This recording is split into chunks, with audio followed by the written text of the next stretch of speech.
Memutuskan batal memberi bantuan hukum ke Ketua Nonaktif KPK Firly Bahuri, kini Komisi Anti Rasuah juga memutus akses Firly ke Gedung Merah Putih KPK. Hal ini jadi buntut panjang usai Firly tersandung kasus pemerasan mantan Menteri Pertanian Syahrul Yassin Limpo. Pemberhentian sementara bagi Pak Firly itu membawa konsekuensi bahwa beliau berhenti untuk bekerja di lembaga ini sementara. Aktivitas perkantoran tidak perlu dilaksanakan oleh yang bersangkutan di kantor. Langkah tegas ditunjukkan Ketua Sementara KPK Nawawi Pomolango usai dilantik Presiden Joko Widodo. Dalam konferensi pers, Nawawi menegaskan soal pemutusan akses bagi Firly Bahuri ke Gedung Merah Putih KPK. Langkah ini diambil setelah Firly diberhentikan sementara usai resmi jadi tersangka kasus pemerasan Menteri Pertanian Syahrul Yassin Limpo. Firly diminta tak lagi berkantor dan mengambil semua barang miliknya di KPK. Pemberhentian sementara bagi Pak Firly itu membawa konsekuensi bahwa beliau berhenti untuk bekerja di lembaga ini sementara. Aktivitas perkantoran tidak perlu dilaksanakan oleh yang bersangkutan di kantor ini. Kedatangan beliau di kantor ini cukup sebagai kami perlakukan sebagai tamu undangan dan sebagainya. Terlebih lagi bahwa tadi laporan Setpim kepada kami barang-barang inventarisir lain barangkali dari yang bersangkutan masih ada di ruangan yang bersangkutan. Jadi mungkin besok lusa mau diambil, ya prosedurnya dengan masuk melalui depan itu, tidak dalam akses seperti kemarin-kemarin. Tak hanya itu, sebelumnya KPK memastikan tidak akan memberikan bantuan hukum kepada Ketua KPK Nonaktif Firly Bahuri dalam kasus pemerasan. Keputusan ini berdasarkan pada peraturan pemerintah terkait dengan hak, keuangan, kedudukan, protokol, dan perlindungan keamanan pimpinan KPK.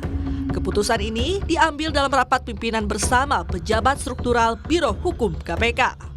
Hasil pembahasan,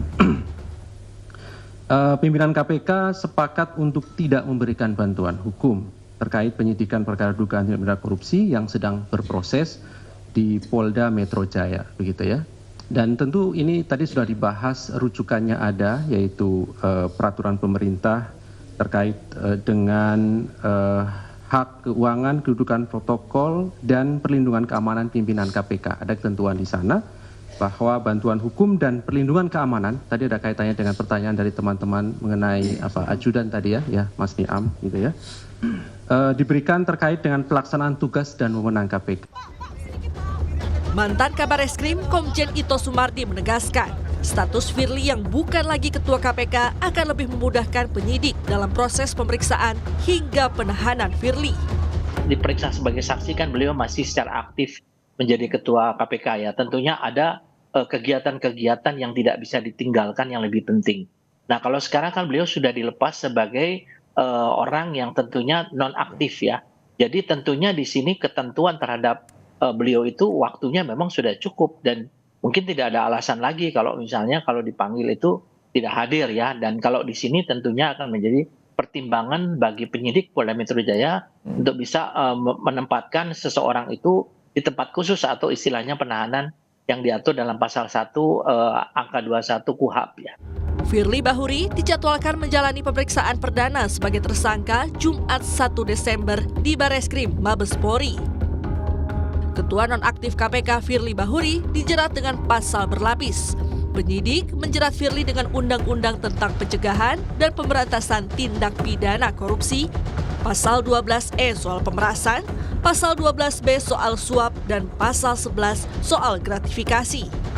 Firly Bahuri pun kini terancam pidana penjara paling lama seumur hidup atau penjara paling singkat 4 hingga 20 tahun serta denda maksimal 1 miliar rupiah. Tim Liputan Kompas TV. Jurnalis Kompas TV Dian Silitonga sudah bersiap di Gedung Merah Putih KPK Jakarta. Selamat siang, Dian. Setelah KPK putus akses untuk Firly dan minta Firly tak lagi berkantor setelah nonaktif setelah jadi tersangka, apakah Firly hari ini terlihat di KPK?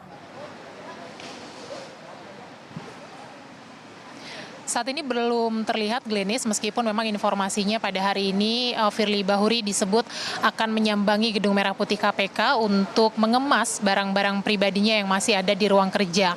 Nah, hal ini memang linier dengan apa yang disampaikan oleh Ketua KPK sementara Nawawi Pomolango yang usai dilantik menyatakan bahwa Firly Bahuri tak perlu lagi berkantor di KPK. Tentu saja hal ini dilakukan pertama karena status Firly Bahuri sudah nonaktif sebagai pimpinan KPK, nah otomatis juga aksesnya sebagai pimpinan dalam hal keterlibatan penanganan perkara di KPK dan juga pengambilan keputusan ini sudah tidak lagi diberikan atau diputus begitu aksesnya.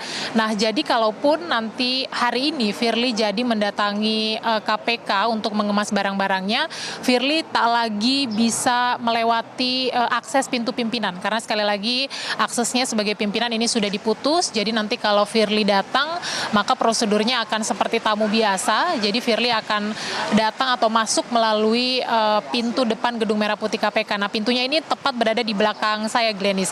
Jadi nanti Firly setelah masuk ini akan dimintai kartu identitas terlebih dahulu supaya nanti boleh masuk ke ruangan yang dituju, sama seperti tamu yang datang ke gedung KPK pada umumnya. Nah, kemudian juga akses Firly sebagai pimpinan KPK yang diputus juga adalah akses bantuan hukum. Nah, bantuan hukum ini diputuskan dalam rapat pimpinan beberapa waktu yang lalu karena disimpulkan bahwa kasus yang menjerat Firly saat ini bersifat personal dan tidak ada kaitannya dengan tugas atau kewenangannya sebagai pimpinan KPK. Nah, tentu saja kebijakan yang dikeluarkan KPK terkait dengan Firly ini menjadi penting karena ini menunjukkan sikap KPK dalam tindakan atau upaya-upaya memerangi tindak pidana korupsi.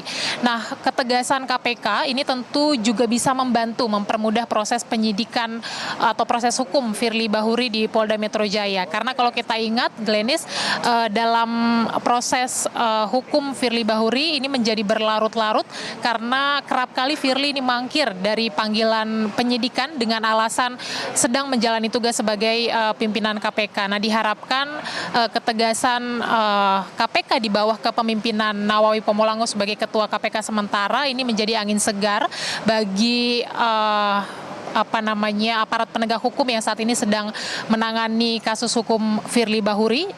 Apalagi kita ingat bahwa kasus yang menjerat Firly Bahuri ini ancaman hukumannya maksimal penjara seumur hidup. Jadi akan kita pantau bersama juga nanti, mengingat besok juga Firly Bahuri dijadwalkan akan diperiksa untuk pertama kalinya sebagai tersangka. Apakah nanti juga penyidik Polda Metro Jaya gabungan dengan Bareskrim Mabes Polri ini akan langsung melakukan penahanan terhadap Firly atau tidak?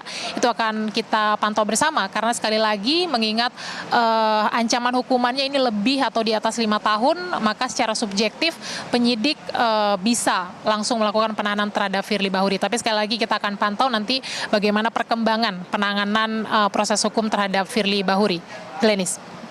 Dian Silitonga, jurnalis Kompas TV, langsung dari Gedung KPK Jakarta.